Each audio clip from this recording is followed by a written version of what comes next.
Ηλεκτροπληξία επέστησαν όλοι οι Έλληνες πολίτες σήμερα το πρωί, καθώς η 1η Αυγούστου ήταν και η ημερομηνία που εταιρείες παροχής ηλεκτρικού ρεύματος θα ανακοίνωναν τα νέα τιμολόγια που να υπενθυμίσουμε ότι θα ισχύσουν μόνο για τον τρέχοντα μήνα, καθώς αλλάζουν μηνιαίως και θα προσαρμόζονται στις τρέχουσες συνθήκες. Στις συνθήκες που μας έφεραν οι αποφάσεις των ανίκανων γραφειοκρατών της Ευρωπαϊκής Ένωσης και των άχρηστων ηγετών των ευρωπαϊκών χωρών, που τώρα προσπαθούν να ρίξουν το φταίξιμο στη Ρωσία, ενώ η ενεργειακή κρίση είχε ξεκινήσει πολύ πιο πριν λόγω της αποκαλούμενης κακώς σχεδιασμένης πράσινης ενεργειακής ανάπτυξης, που έφερε χίλια μεριά προβλήματα, και φυσικά και τη ρήτρα αναπροσαρμογής στους λογαριασμούς μας, η οποία εμφανίστηκε πολύ πριν εισβάλει ο Πούτιν στην Ουκρανία. Αυτός ο κάκιστος σχεδιασμός των πιο άχρηστων Ευρωπαίων ηγητών που έχει γνωρίσει η Ένωση, σε συνδυασμό με την απόφασή της να ξεκινήσει οικονομικό πόλεμο στον Πούτιν, ο οποίος έχει πλήρως αποτύχει, μας έφερε σε αυτή την τραγική κατάσταση που βιώνουμε τώρα. Και είναι ακόμα τραγικότερο να βλέπουμε άρθρα σε ελληνικά μέσα ενημέρωσης που να προσπαθούν να διαστρεβλώσουν την αλήθεια, αφού είναι απλή κοινή λογική. Η Ευρώπη δημοσιοποίησε στη Ρωσία ότι θα απεξαρτηθεί από την ενέργεια που της παρήχε τόσα χρόνια και να την παρατήσει. Είναι δηλαδή σαν να λες στον εχθρό σου τι θα του κάνεις, και φυσικά αυτός, αφού ήδη γνωρίζει τις μελλοντικές σου κινήσεις, κινήθηκε πρώτος.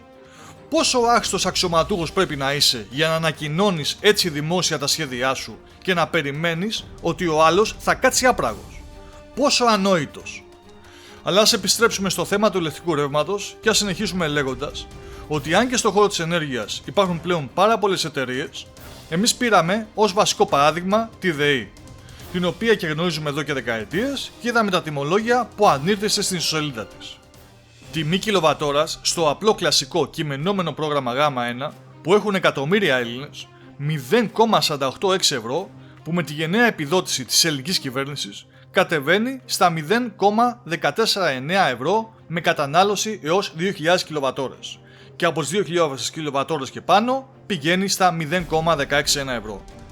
Βλέποντας λοιπόν αυτές τις τιμές, στη τρέχουσα ενεργειακή κρίση που ζούμε, λέμε εντάξει, θα επιβιώσουμε. Κάπως θα τα καταφέρουμε. Αλλά τι ήταν αυτό που πραγματικά προκάλεσε την ηλεκτροπληξία? Τα τιμολόγια των σταθερών προγραμμάτων της ΔΕΗ με δέσμευση 12 μηνών. Και είμαστε σίγουροι ότι ήδη σκέφτεστε πως είτε χαμήλωσαν είτε παρέμειναν εκεί κοντά στα 0,20-0,25 ευρώ. Δυστυχώς όχι.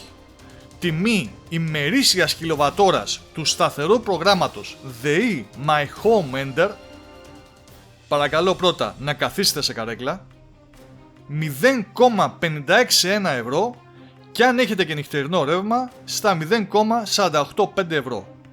Με απλά λόγια, η ΔΕΗ όχι μόνο δεν μείωσε την τιμή της κιλοβατόρας στα σταθερά προγράμματά της, ή έστω να τα αφήσει εκεί που ήταν, ή άντε ας έκανε και μια μικρή αύξηση, αλλά τα υπερδιπλασίασε από τα 0,245 ευρώ που είχε μέχρι χθες η ημερήσια κιλοβατόρα στα 0,561 ευρώ. Προφανώς γιατί αναμένει να χειροτερέψει πάρα πολύ η κατάσταση τους επόμενους μήνες και δεν θέλει να δεσμευτεί σε τιμή κάτω των 0,50 ευρώ για αυτούς τους 12 μήνες των προγραμμάτων της. Ηλεκτροπληξία λοιπόν, και ο Θεός να μας λυπηθεί.